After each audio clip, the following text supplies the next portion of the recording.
বিকামালিহি কাশাফাদ-দুজা দান করেছেন, আমাদের রব দান করেছেন। প্রত্যেকটা অঙ্গের কোনো না কোনো কাজ আছে, কথা বলেন ঠিক কিনা? প্রত্যেকটা অঙ্গের কোনো না কোনো কাজ আছে। আল্লাহ রাব্বুল আলামিন আমাদেরকে একটা কলম দান করেছেন। ওই কলমের কাজ কি জানেননি? বলতে পারবেন কলমের কাজ কি? আল্লাহ কেন দান করেছেন? জুলফিকার আহমদ নকশবন্দি রাহিমাহুল্লাহ তার কিতাবের মধ্যে বলেন, এই কলম আল্লাহ তাআলা দান করেছেন আমাদেরকে ভালোবাসার জন্য। কলম কেন দিয়েছেন? ভালোবাসার জন্য। যুবকরা শুনলে খুশি হইবেন, না এতদিন পরে হুজুর একজন পাইছি ভালোবাসার পক্ষে কথা বলে। মুহতারাম, কলম আল্লাহ দিয়েছেন ভালোবাসার জন্য। ভালোবাসবে এটাই স্বাভাবিক, তবে ভালোবাসাটা যাতে সঠিক পাত্রে হয়, সঠিক জায়গায় হয়।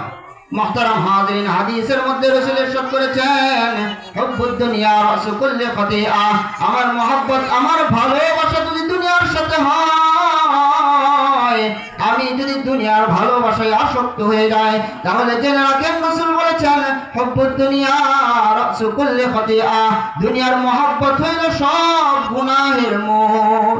সমস্ত গুনাহের মূল হইল দুনিয়ার মহব্বত। আর যদি আমার মহব্বত আল্লাহর সাথে হয়, রাসূলের সাথে হয়, তাহলে এই মহব্বত আমার জান্নাতে যাওয়ার কারণ হবে। আনাস ইবনে মালিক থেকে বর্ণিত হাদিসে গ্রাম্য সাহাবী আসেন, আয়েশা বলতেছেন, ইয়া রাসূলুল্লাহ মাতা সাআ, কখন কিয়ামত হবে? কিয়ামত কখন হবে? রাসূল বলতেছেন, মা আদাতুলাহা মা আদাতালাহা, তুমি কিয়ামতের জন্য কি প্রস্তুতি গ্রহণ করেছো? সাহাবী হতভম্ব হয়ে গেছে, আশা করেন নাই রাসূল এমন কঠিন প্রশ্ন করবেন।